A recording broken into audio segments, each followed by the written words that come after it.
இந்த சீரழிந்த பொருளாதாரத்தை கட்டியெழுப்புகின்ற பொறுப்பு எம்மிடம் ஒப்படைக்கப்பட்டிருக்கிறது. பல தசாப்தங்களாக பரிசோதனைக்கு உட்படுத்தப்பட்ட கனிய வளங்கள் இருக்கின்றன. அது பற்றி விஞ்ஞானிகளுடன் 1.5 வருடங்களாக பேச்சுவார்த்தை நடத்தி வந்தோம். அதற்கான வாய்ப்பு வழிவகை ஏராளம் உண்டு. எம்மிடம் பாரிய கார்பன் சதவீதத்தை கொண்ட காரிய வளம் இருக்கிறது. பல தசாப்தங்களாக நாங்கள் காரியத்தை மூலப்பொருளாகவே வெளிநாடுகளுக்கு அனுப்பி வருகிறோம். அதற்கு பெறுமதி சேர்க்கின்ற கைத்தொழில் ஒன்று இங்கே தேவைப்படுகிறது. புல்மோட்டையில் கனிய மணலும் ஹெப்பாவளவில் பொஸ்பேட் படிவமும் இருக்கின்றன.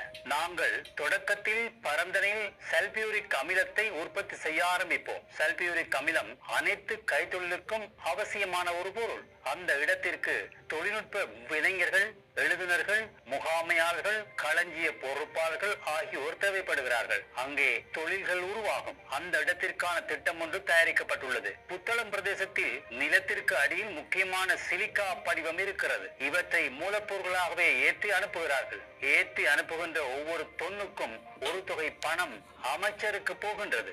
இந்த வளங்களை பயன்படுத்தி புதிய கைத்தொழில் கட்டத்தை நோக்கி எமது நாட்டை மாற்றி அமைக்க முடியும். இதற்கான மூலதனமும் தொழில்நுட்பமும் எம்மிடம் இல்லாதிருக்கலாம். அதற்காக வெளிநாட்டு முதலீட்டாளர்களை வருமாறு அழைக்க வேண்டும். உலகத்திலே சந்தை என்பது ஒரு சங்கிலி தொடர் போன்றது. அதில் நாங்கள் பிரவேசிப்பது கடினமாகும். மூலதனத்தை கொண்டுள்ள, தொழில்நுட்பத்தை கொண்டுள்ள சந்தையில் வளங்கள் சகிதம் சங்கிலி தொடரில் இருக்கின்ற ஒரு முதலீட்டாளரை நாங்கள் அழைக்க வேண்டும். எமது நாட்டுக்கு எந்த ஒரு முதலீட்டாளரும் வருவதில்லை. 1978 ஆண்டு தொடக்கம் 2022 ஆண்டு வரை முதலீட்டாளர்களை வரவழைக்க எவ்வளவு தான் மல்லு கட்டினாலும் அவர்கள் வரவில்லை. எங்களுக்கு 44 வருடங்களுக்கு மேல் $22 பில்லியன் தான் வந்திருக்கிறது. இப்போது எந்த ஒரு பரிசுத்தமான முதலீட்டாளரும் இங்கு வருவதில்லை. அவர்கள் வந்த நேரத்திலிருந்து கப்பம் செலுத்த வேண்டும். காணிக்கு செல்ல பிரதேச தலைவருக்கு, அமைச்சருக்கு கப்பம் செலுத்த வேண்டும். நாங்கள் எந்த ஒரு முதலீட்டாளரிடமிருந்தும் எதையுமே எதிர்பார்ப்பதில்லை. எங்களுக்கு முக்கியமானதாக அமைவது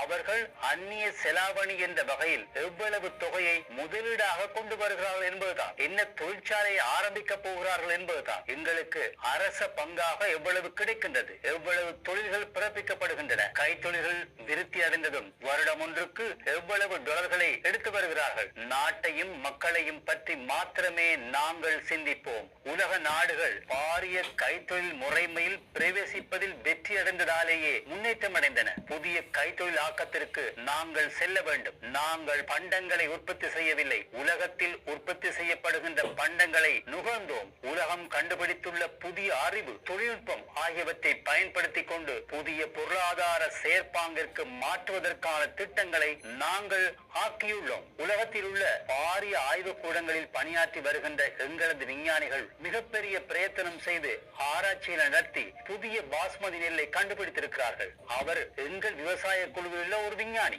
உலகில் புற்றுநோயை முற்றாகவே ஒழித்து கட்டுவதற்கான ஆராய்ச்சிகள் மேற்கொள்ளப்பட்டு வருகின்றன. முற்றாகவே புற்றுநோயை குணப்படுத்துவதற்கான மருந்து கண்டுபிடிக்கப்பட்டதென அண்மையில் ஒரு செய்தி வெளியிடப்பட்டிருந்தது. அந்த ஆய்வினை மேற்கொண்டவர் எங்களுடைய ஆராய்ச்சி குழுவை சேர்ந்த ஒருவர்.